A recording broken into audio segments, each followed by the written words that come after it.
the Thornton-McFerrin Coaching Academy proudly presents the 3-Minute Drill Overtime. This series features extended conversations through the voices of current Texas A&M students in the Undergraduate Coaching Certificate Program. We have asked them to share their personal stories, insights, and perspectives on the same topics highlighted in this month's 3-Minute Drill. Thank you for joining us. We hope you enjoy today's episode.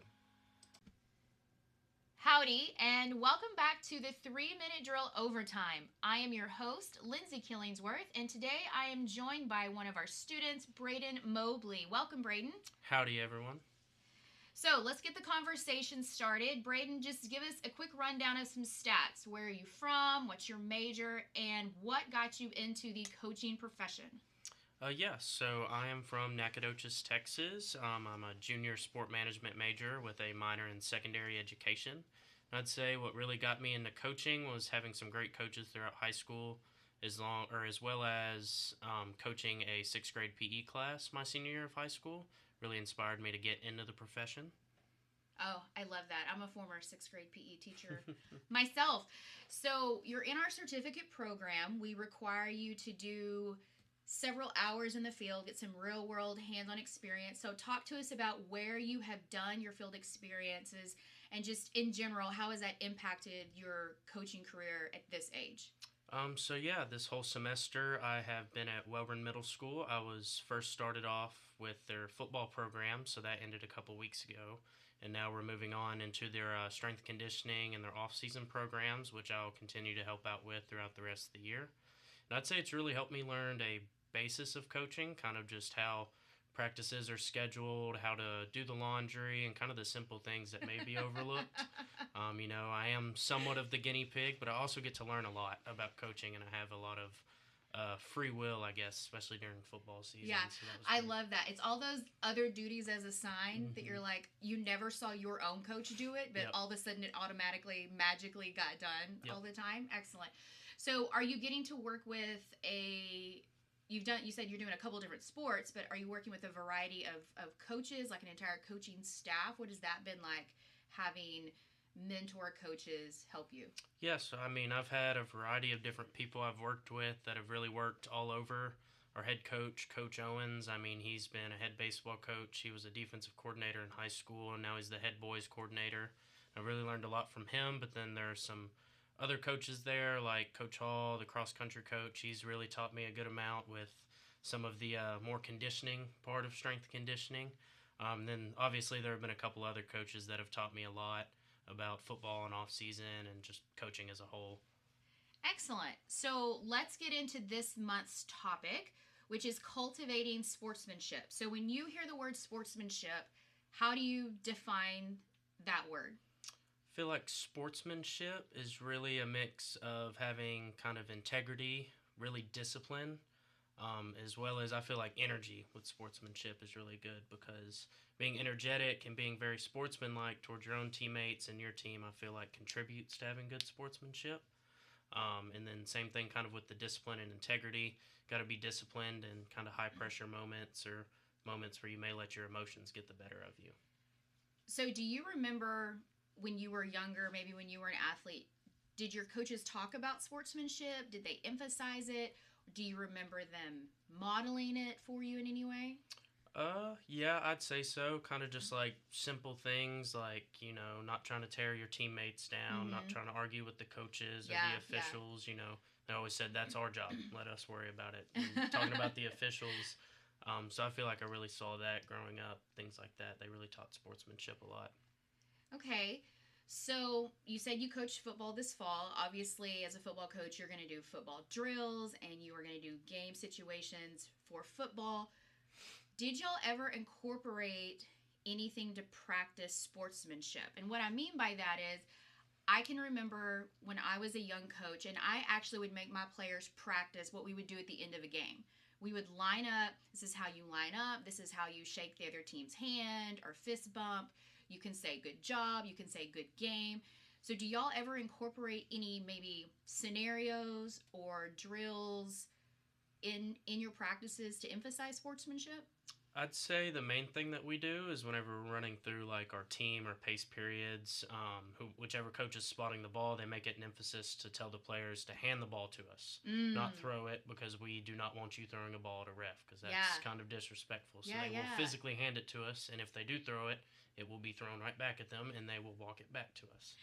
Yeah, I like that. Just something so simple in how you hand the football back to Mhm. the official. You know, also in basketball, anything like practice, doing it in practice will help you do it in a game. Mhm. And so, why is it important for coaches to not only emphasize sportsmanship, to like to tell their players, we want you to do this, but why is it important for coaches to model sportsmanship?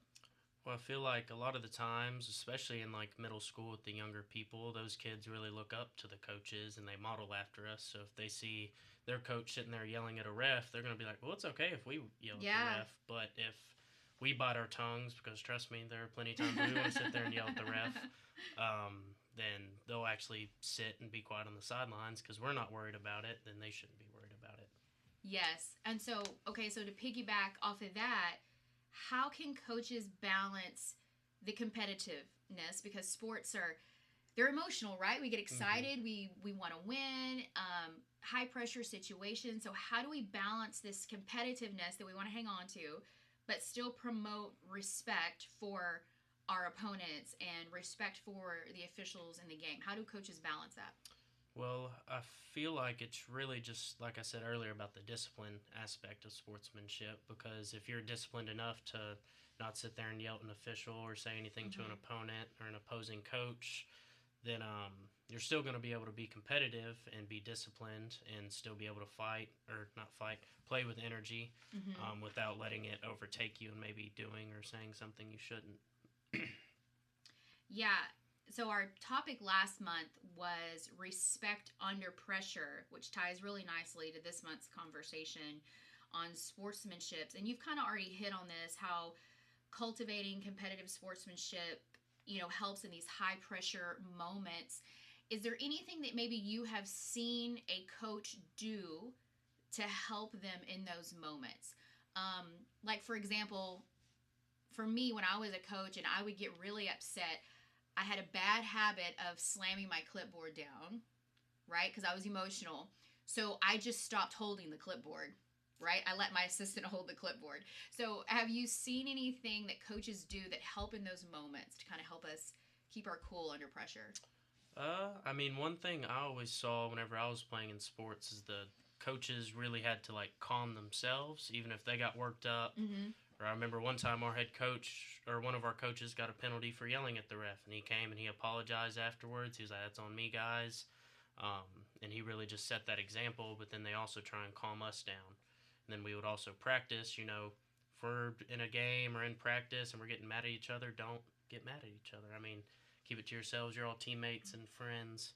That was one big thing that they hammered on us, was don't let the emotions kind of get a hold of you. But I love that you said your coach messed up, and it's going to happen, right? Mm-hmm. We're human, but not only did your coach model what to do, but when you mess up, he apologized and he modeled that apology. And sometimes that's really hard for even the adults to do, Yeah. let alone the kids to do. So I love that you had that as an example as well.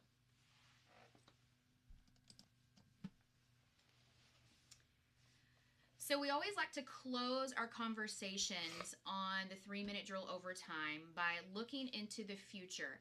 And so I want you to imagine that we are 5 years down the road. You have your own coaching staff now. You're in charge, but you have a young coach. Maybe it's their first time to ever coach on your staff.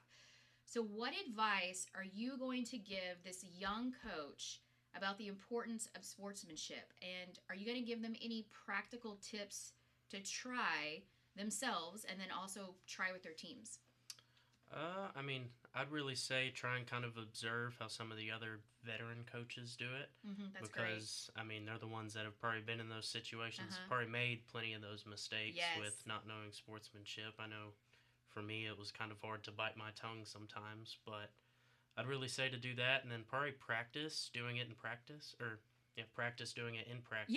Practice doing practice. Yeah. You know, maybe not necessarily losing your cool to player or losing your cool to another coach or anything like that, because then you'll get used to keeping your calm during intense situations.